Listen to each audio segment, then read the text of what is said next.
गायत्री मंत्र बोलेंगे। ओम भूर्भुवः स्वः तत्सवितुर्वरेण्यं भर्गो देवस्य धीमहि धियो यो नः प्रचोदयात्। ओम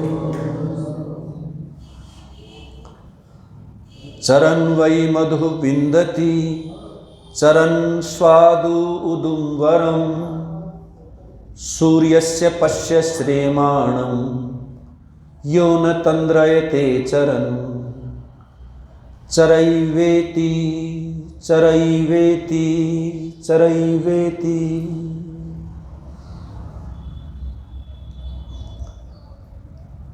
लगभग 3 दिन से हम सब ऐसे विषयों पर चर्चा कर रहे हैं जो हमारे अपने जीवन से संबंधित हैं, जो हमारे समाज से संबंधित हैं, जो इस पूरी धरती से संबंधित हैं। कृपया इनका स्विच ऑफ कर दें, अभी ये ना बजे।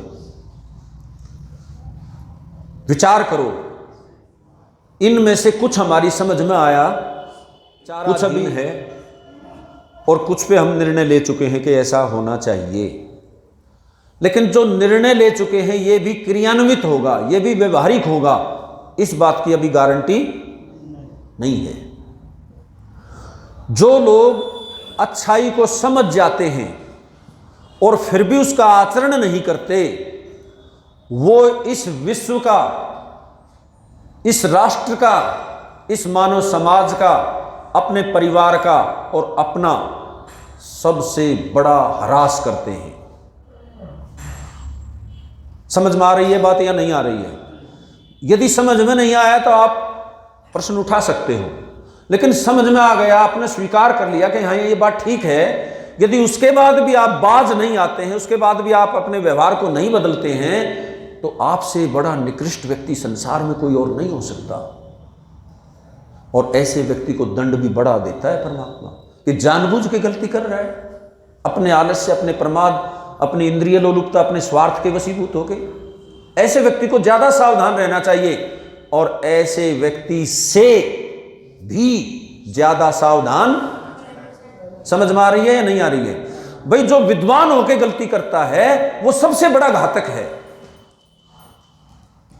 सावधान हो जाएं कि हम जो जान गए हैं उसे अवश्य आचरण में लाएंगे, फिर तो आप सुधार कर ले जाओगे, फिर तो आप इस राष्ट्र को कोई देन दे जाओगे और आपका जीवन व्यर्थ नहीं जाएगा।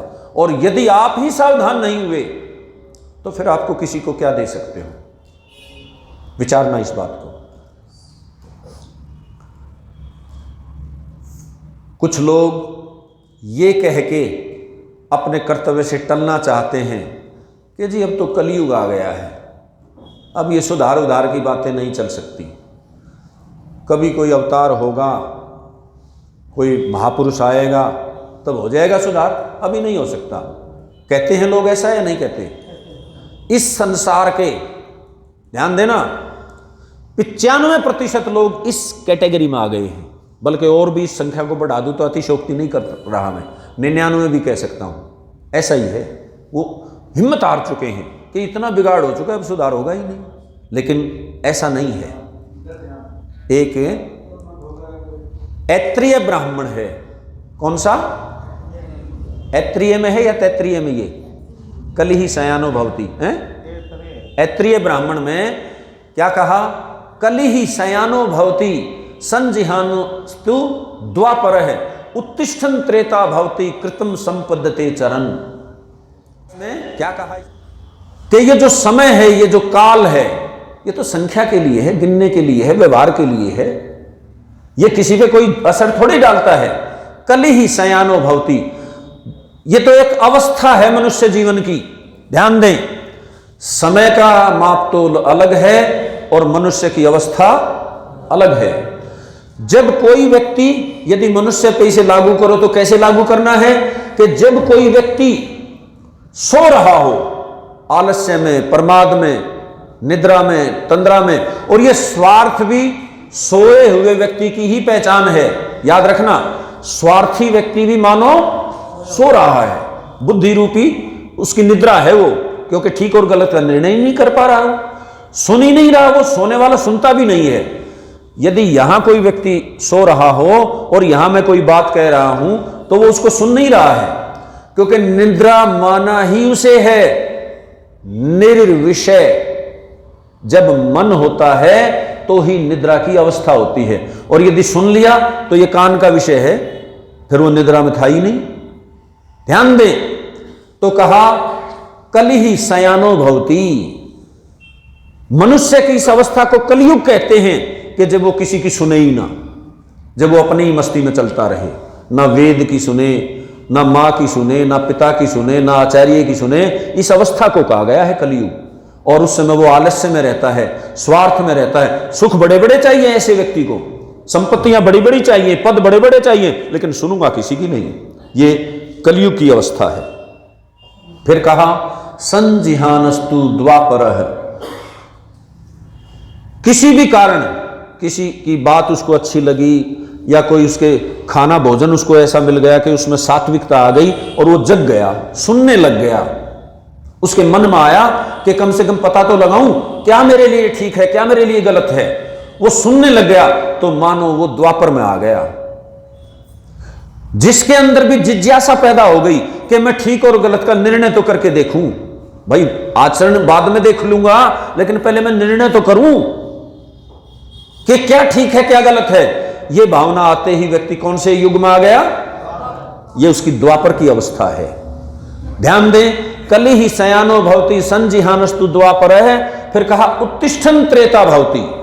सिद्धांत को समझ लिया, समझ में आ गया पूरी तरह कि बात तो ठीक है। ये सिद्धांत को समझने के बाद गिरे से गिरे व्यक्ति में भी यह भावना उठती है कि हां ये लाभदायक है और इसे मुझे करना चाहिए।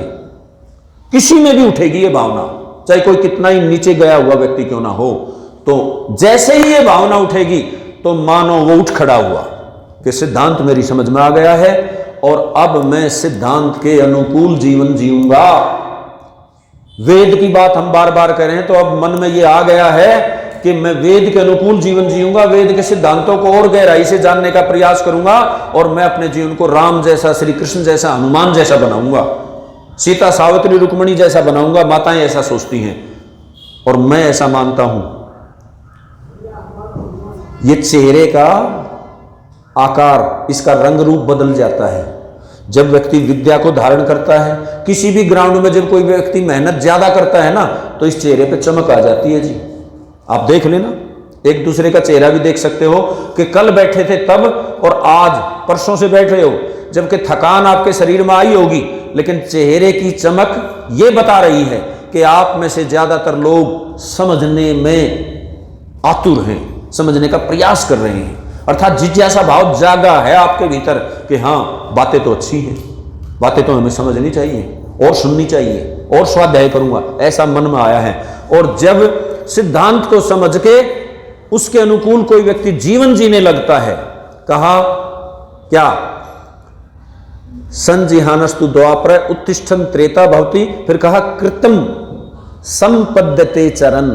इसका मतलब है जब कर्म को करके जो शिक्षा मिली, जो सच्चाई सामने आई, उसके अनुसार कर्म को करने लगा, और कर्म को करने लगेगा तो फल मीठे भी आने लगेंगे, और फल को भी चख लिया तो मानो वो सतयुग में आ गया। अब ये उसकी सतयुग की अवस्था बन जाएगी। क्या समझ में आया? अर्थात मनुष्य की ये चार अवस्थाएं हैं। मैं अब आपसे पूछना चाहूंगा कि आप लोग कौन से युग में जी रहे हो? अच्छा, 3 दिन से रगड़ा पट्टी चल रही है, 3 दिन से मेहनत हो रही है, मेरा गला दुखने लगा है, कान में दर्द होने लगा है, अब भी कलयुग में हो हैं जी? अच्छा, बीच की कोई पैड़ी नहीं है, या तो कलयुग में या सीधे सतयुग में। विचारो, ये मानना चाहिए कि कलयुग में तो नहीं रहना चाहिए। इतना सुनने के बाद कलयुग में न रहने की बात नहीं बचती है। कम से कम द्वापर, ज्यादातर लोग मुझे त्रेता में नजर आ रहे हैं। मतलब आपके चेहरे का नूर, आपके चेहरे की चमक बता रही है कि आपके अंदर एक उत्साह आया है कि भाई हमें पता नहीं था, आज ये पता लगा है और अब हम इस रास्ते का अनुकरण, बोला करो, करेंगे। तो जिनके भीतर ये भावना है वो सब त्रेता में आ गए।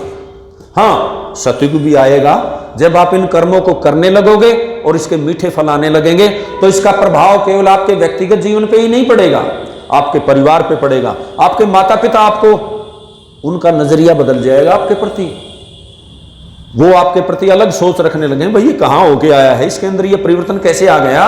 और निश्चित मीठे फल मिलेंगे, उससे पूरा राष्ट्र, पूरी मानवता प्रभावित होगी। आगे चलते हैं। ईश्वर करे हम सब सतयुग में पहुंचे, वो युग आए जिससे मुझे सिद्धांतों का आत्मसात होने लगे कि बिल्कुल यही रास्ता ठीक है। हम सतयुग में जी रहे हैं जी।